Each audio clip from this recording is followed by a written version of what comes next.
स्वागत है आप सभी का पवन स्टडी पॉइंट में।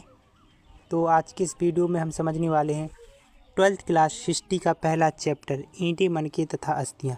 इस चैप्टर में हम हड़प्पा सभ्यता के इतिहास के बारे में समझने वाले हैं।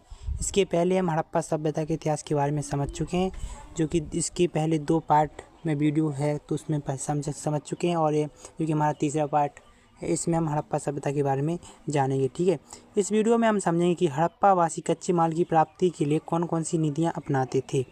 तो मतलब हड़प्पा वासी थी ना, वह कौन कौन सी नीतियाँ अपनाते थे, उसे कच्चे माल की प्राप्ति के लिए क्या क्या कार्य करते थे। ठीक है, तो पहला इसमें है बस्तियाँ स्थापित करना। तो बस्तियाँ स्थापित करने का से तात्पर्य होता है कि बस्तियाँ स्थापित करना मतलब अन्य देश में जा कर के, किसी अन्य जगह जा कर के बस्तियाँ स्थापित करनी।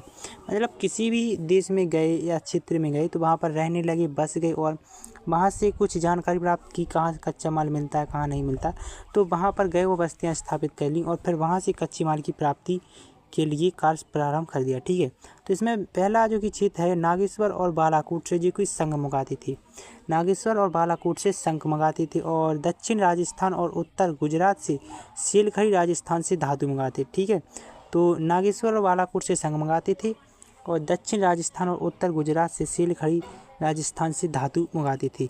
मतलब हड़प्पा वासी ये लोग यहाँ से जो कि बस्तियाँ स्थापित करके जो कि तरह तरह की कच्ची मालों का प्रयोग करते थे और मंगवाते थे। ठीक है, इसमें लीला पत्थर भी है जो कि बस्तियाँ स्थापित करके यहाँ से कच्ची माल की प्राप्ति के लिए काफ़ी कार्य करते थे। ठीक है, अगला जो हमारा दूसरा रहेगा जिसमें अभियान भेजना। अब अभियान भेजने से तात्पर्य क्या होता है, मतलब किसी भी क्षेत्र में जगह जगह जाकर के अभियान भेजना। जैसे राजस्थान के खेतरी आंचल से तावा मंगाते थे ये लोग, और हड़प्पा में जो कि दक्षिण भारत से सोना मंगाते थे। अभियान भेजकर हड़प्पा वासी स्थानीय लोगों से संपर्क स्थापित करते थे और कच्चे माल की प्राप्ति करते थे। क्या करते थे, राजस्थान से खेतरी आंचल से तावा मंगाते थे और दक्षिण भारत से सोना, और अभियान भेज करके जो कि हड़प्पा वासी राजस्थान लोगों से संपर्क स्थापित करते थे और कच्चे माल की प्राप्ति करते थे। ठीक है, तो अगला जो हमारा रहेगा हड़प्पा वासियों का विदेशी संबंध। मतलब हड़प्पा वासी विदेशों से किस प्रकार से संबंध बनाते थे और अपना व्यापार का आदान प्रदान किया करते थे। ठीक है, तो इसमें जो पहला है जिसमें तावा ओमान से मंगाते थे। ओमानी ताबे तथा हड़प्पा ताबे में निकिल के अंश मिले हैं, जो इस बात की पुष्टि करते हैं कि यह हड़प्पा वर्तमान ओमान से पाया गया है। ठीक है, जो कि ये वर्तमान पाया गया है ना, जो कि ओमान से पाया गया है। ठीक है, तो हड़प्पा वासी क्या करते थे, तावा ओमान से मंगाते थे और ओमानी ताबे तथा हड़प्पा ताबे में निकिल के अंश पाए जाते हैं। अब निकिल के अंश पाए जाते हैं तो इससे प्रतीत होता है कि हड़प्पा सभ्यता की, जो कि इस बात की पुष्टि करते हैं कि जो कि तावा ओमान से मंगाया जाता था। ठीक है, दूसरा है यह हड़प्पा वर्तमान ओमान से प्राप्त किया गया है। अब यह जो चित्र देख रहे हैं आप, जो कि ये ओमान से मंगाया गया है। ठीक है, पाया गया है। अब मेसोपोटामिया के ग्रंथ में हड़प्पा इस क्षेत्र का वर्णन किया गया है। मतलब मेसोपोटामिया के ग्रंथ में हड़प्पा इस क्षेत्र का वर्णन किया गया है, जैसे मेलुहा आदि। ठीक है, अगला टॉपिक है हमारा हड़प्पा मोहरें, हड़प्पाई मोहरें। ठीक है, तो हड़प्पाई मोहरें जो कि सेलखड़ी नामक पत्थर से इसका निर्माण किया जाता था।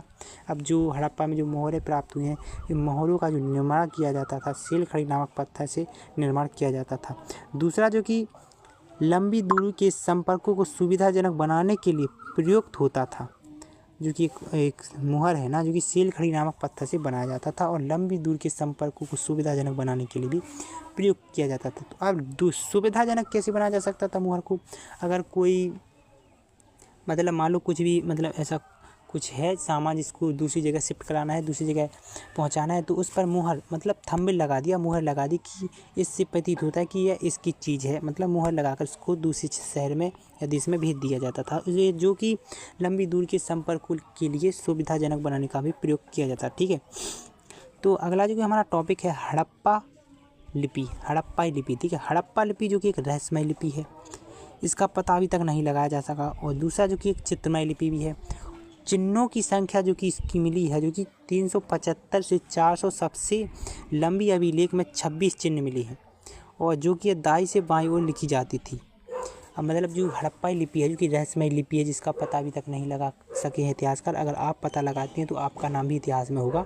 और यह चित्रमय लिपि भी मानी जाती है। और तीसरा जो कि चिन्हों की संख्या है, इसकी 375 से 400 सबसे लंबी अभिलेख में 26 चिन्ह मिले हैं। अब यह जो कि लिपि है दाईं से बाईं ओर लिखी जाती थी। ठीक है, अब अगला टॉपिक है हमारा हड़प्पाई बाँट।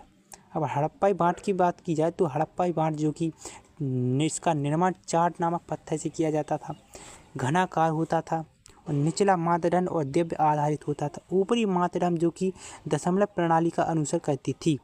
पाँचवा, छोटे बाँटों का प्रयोग आभूषण और मणके बनाने के लिए किया जाता था, मतलब तौलने के लिए किया जाता था। अब जो कि हड़प्पाई बाँट है, इनका निर्माण जो कि चाट नामक पत्थर से बनाया जाता था, घनाकार होता था और निचला मापदंड द्रव्य आधारित होता था और ऊपरी मापदंड दशमलव प्रणाली का अनुसरण करती थी। छोटे बाँटों का जो प्रयोग होता था आभूषण को तौलने के लिए किया जाता था, जो कि आप फोटो में देख सकते हैं। ठीक है, तो आज की वीडियो में इतना ही। इसकी आगे हम अगले